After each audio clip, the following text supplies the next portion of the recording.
Сябры, вось у мяне пытаннішка. Еўропа, дапамагі беларусам. Гэта каму? Не, ну реально кому? Маленькой группе наближенных до Франака ці латушкі прикормленных блогераў? Каб праз студыю СДЖ у Вільні і Варшаве прапусціць грошы на рознага кшталту YouTube-праекты Таты Франака і таму падобнае. Ці можа праз арганізацыю, што ладзяць трэнінгі TikTok, гэта не сорамна? Як гэта можа дапамагчы беларусам, якія знаходзяцца ў турме або хочуць вярнуцца дадому? Ці гаворка ўсё ж такі пра тых беларусаў, што ціха пераседзелі 20-е і цяпер катаюцца ў Еўропу, каб закупіцца, а потым пабарыжыць у Расіі? Або як з італьянскімі візамі? Пра летні адпачынак для работнікаў ваенных заводаў? Вось прыклад. Усе бегаюць і крычаць, што Трамп дрэнны, што сумленная журналістыка памрэ. Так а дзе тая самая сумленная журналістыка? З сапраўды вострымі пытаннямі да дарадцы офіса Ціхановскай Бурага, Аляхновіча ці Тацьяны Марыніш, якая, прасці господі, нават у Мадрыдзе здолела адкрыць офіс, быццам звязаны з Беларусію. А тым часам чарговыя 3 мільёны еўра зноў паступілі на рахункі двух арганізацый Абба і Імагуру. Пытанне: а што сталася з раней выдаткаванымі грашыма і якія вынікі іх выкарыстання? Ці пачалі расці бізнесы, якім яны як быццам дапамаглі?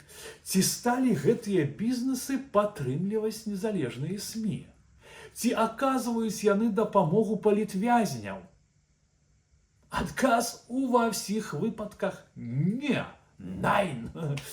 Адзінае, каму пайшлі на карысць гэтыя грошы, вузкая група асобаў, што дзейнічаюць у змове і паспяхова асвойваюць фінансаванне. Вам гэта нічога не нагадвае? А галоўнае, якая была павестка, памятаеце? Спачатку гаворка ішла пра дапамогу прадпрымальнікам, што пацярпелі ад рэпрэсій.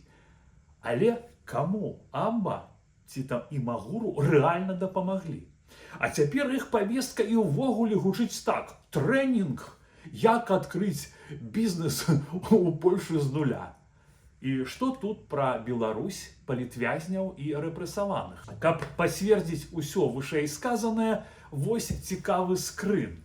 Марыя Гірын, былая супрацоўніца падатковай і жонка таго самага Евгена Бурага з Савета бяспекі Беларусі, памятаеце, самая модная парачка беларускай апазішн, робіць пост, прасці господзе, ЛГБТ, квір-актывісткі, актывізм якой перасталі фінансаваць, а ёй стала неяк неутульна без грошаў.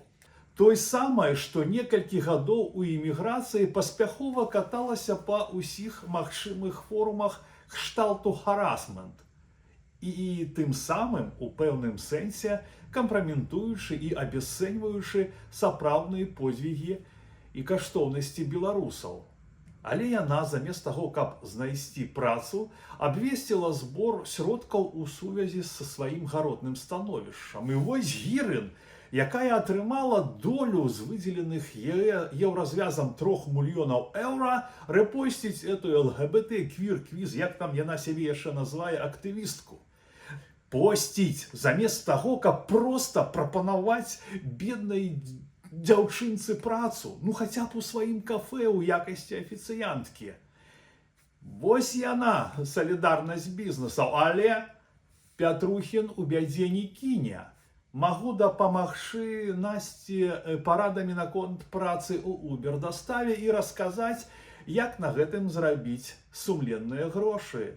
Дзіўна, але гэта не складана. А яшчэ магу правесці бясплатны навучальны трэнінг для ўсіх ахвотных. Ахвяры адсутнасці грантаў на хлусню. Как я это называю. Хто не працуе, той не есть.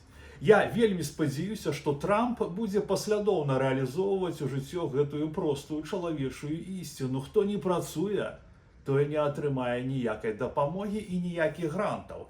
Хоць, вядома, нельга загадзя сказаць, наколькі паслядоўна будзе рэалізоўвацца гэтая палітыка. Вы толькі не падумайце, не, я не супраць грантаў, я за гранты, але калі за імі стаіць рэальны вынік, калі гэта інвестыцыя ў працу, якая нешта змяняе. А калі грошы проста раздаюцца, каб іх асвоіць, як у нашым выпадку сацыяльных аграрыяў, а не стварыць нешта вартае, гэта ўжо не падтрымка, а банальнае ўтрыманства. І калі Трамп сапраўды верне простую ісціну, хто не працуе, той не есць у рэальнае жыццё, гэта стане добрым сігналам для тых, хто прызвычаіўся толькі спажываць, а не ствараць. Жыве Беларусь, слава Украіне, нех жыве Польска, Божа, храні Амерыку!